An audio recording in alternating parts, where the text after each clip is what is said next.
Hello and welcome to Atlas's guide on unlocking, or how to unlock T5 units.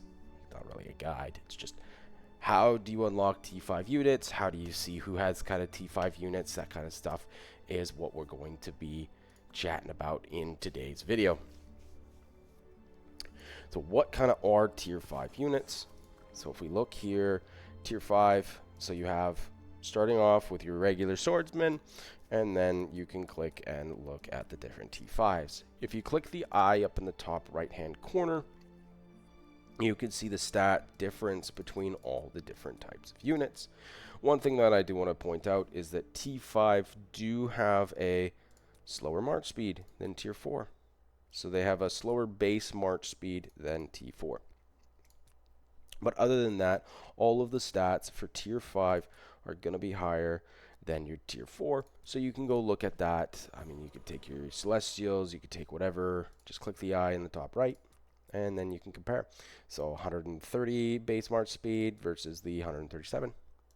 So just a bit slower.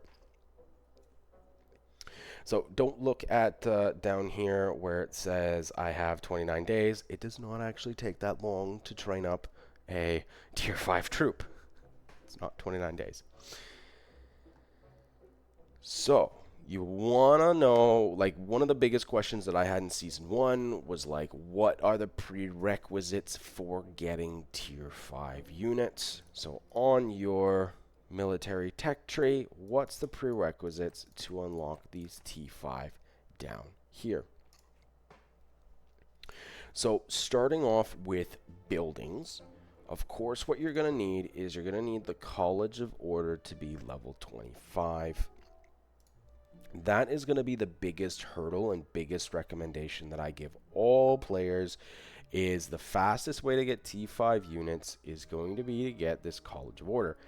Now, before we get into that and building, I am going to go and just reiterate on this. This was in my beginner's guide, that use all of your gems to get VIP level 8. Second research queue permanently unlocked. This is the biggest buff you can get. Spy this and get level 8. Power all the way through till you get level 8. All of your gems should go right into there early on in the game so that you can unlock that second research speed.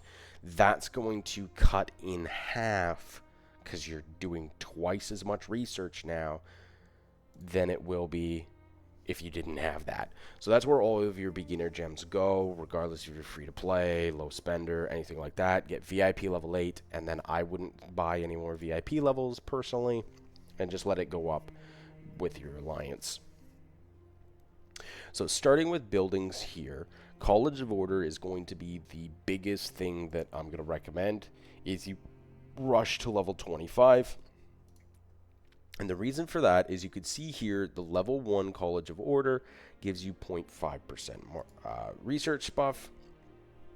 Going from level 23 to 24 gives you 2%, but going from level 24 to 25 gives you 7%.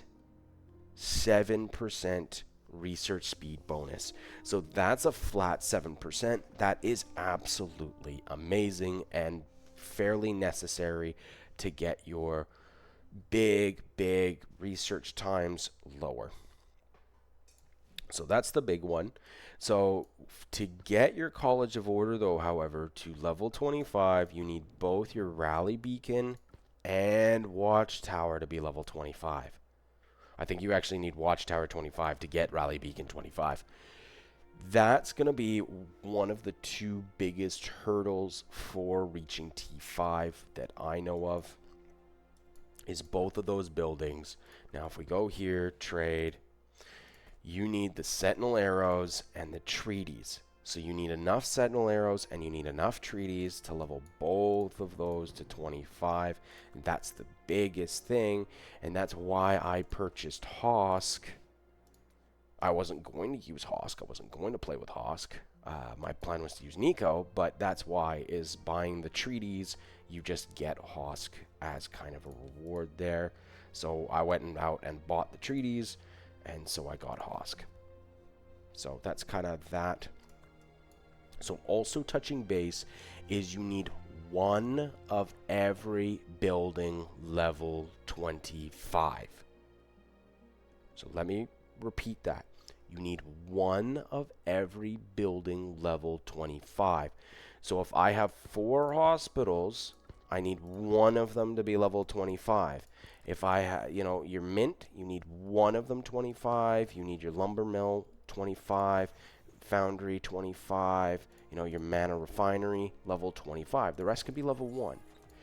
But you need one of every building type level 25. So if there's multiple, you only need the one. If it's by itself, like the Alliance Center or your Scout Post, you need that building to be level 25 as well, because there's only one of them, right? So your storehouse, that also has to be level 25. All buildings have to be level 25, at least one of the same type. So that's what it comes down to buildings, and the biggest thing to rush is that College of Order level 25. Now that is going to cost a bit of gems, because you do need the item to upgrade your buildings. Now you can see all of my buildings are level 25, but upgrading my buildings from level 24 to 25, it does cost 2,000 gems to buy that upgrading item. Can't remember what it's called, but you need to buy one of those to upgrade your building from level 24 to 25. So it will cost a bit of gems, so you're going to have to save up for that as well. So that's what I would do, is I would get level 8 for VIP and then save up my gems. So that is the building. Now talking about research. So unlocking these tier 5 units here, the other big hurdle that I know of is going to be Assault Strategies 2. I remember that being one of the longest researches in the game. I can't remember how long it was for level 9 to level 10 for these. But Assault Strategies, if memory serves correctly, it was 182 or 183 days flat for me. Without any buffs, 182 or 183 days. So that was with College of Order 25. So that was with the extra 7% there. So what you're going to want to do is you're going to want to make sure you're on the map and you kill the lizards around all the active behemoths. If you have the dragon pit open, get the level 5 one. If you have, go for your mana stones. You might have a mana stone chat, and then go for the level 5 and get that research speed. That's one thing that you're going to want to do. You're also going to want to make sure, if you've beaten the dragon from season 1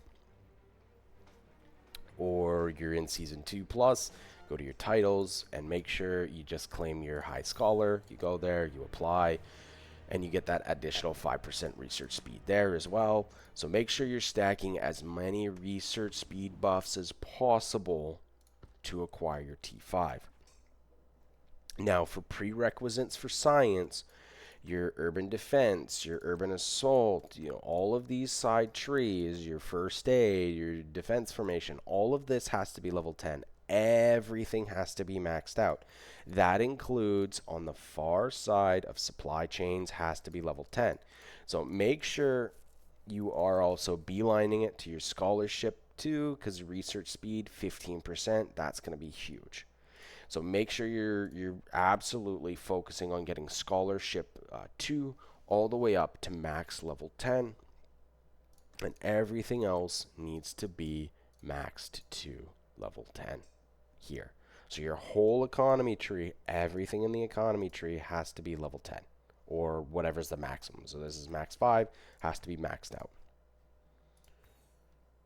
So yeah, that's how you can go, and then you come down and you max your tier 5, get your celestials, and then get your additional march speed to make up for having a slower march speed base that we already covered.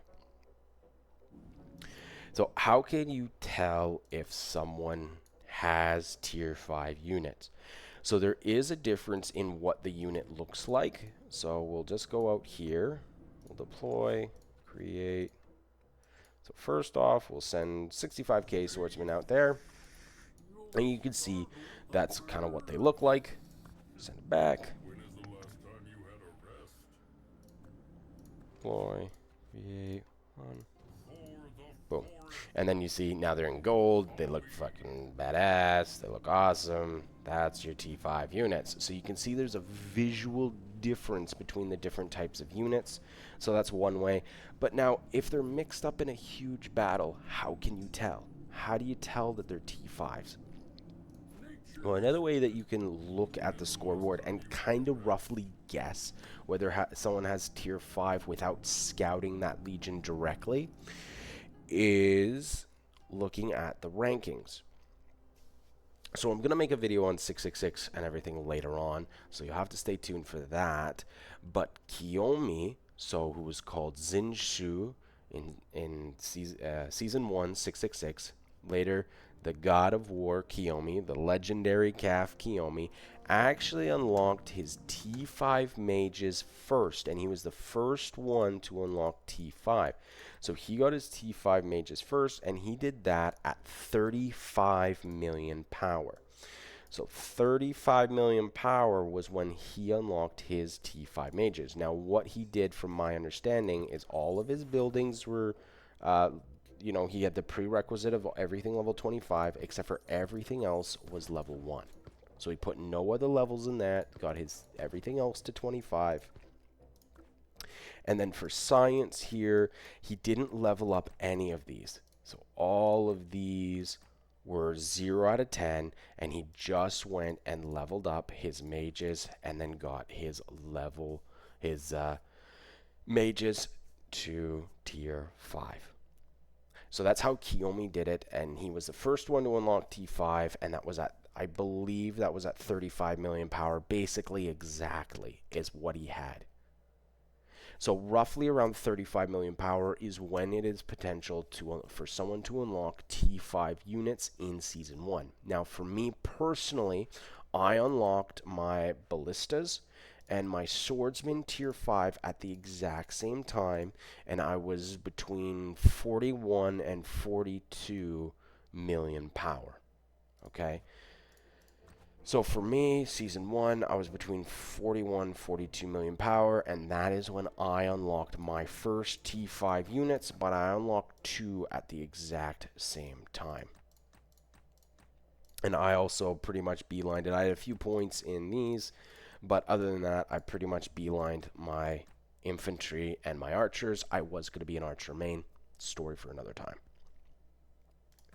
So that's roughly how you could tell whether someone has T5. Now, the longer the game goes on, the more power you're going to have before unlocking T5. For example, Levy here, he's 50 million power, and he only has 1 tier 5 unit.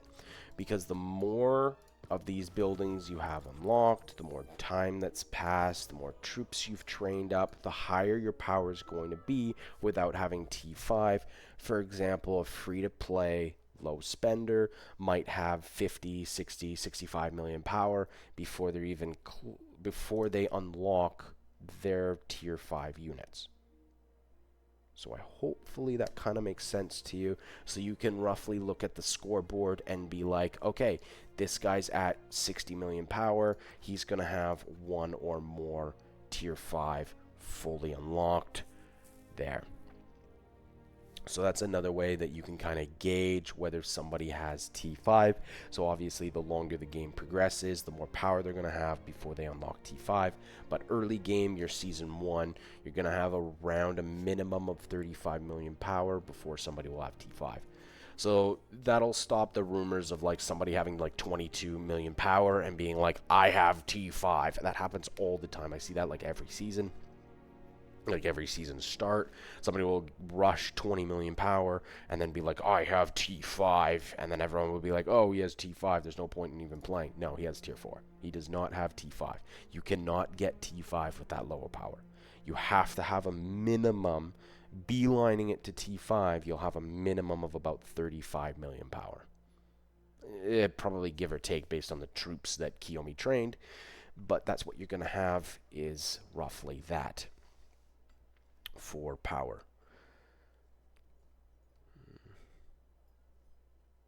I don't think there's any other tips or tricks that I had for you.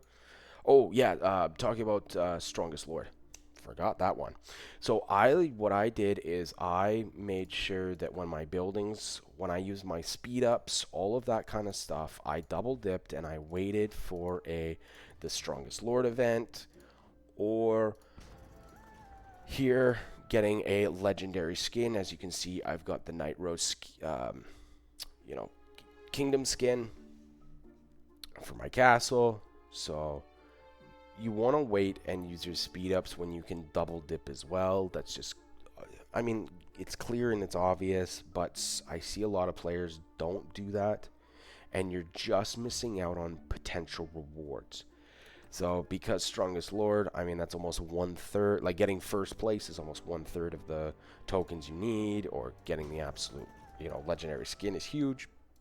So that's what I would wait to use speed ups, and that's how I won 2 of the Strongest Lords back in season 1, and that's because when I pushed my science, when I pushed any troops, all that kind of stuff, that's when I did it, was during those types of events. So if you can time it, then it's much better if you time it kind of that way and doing that.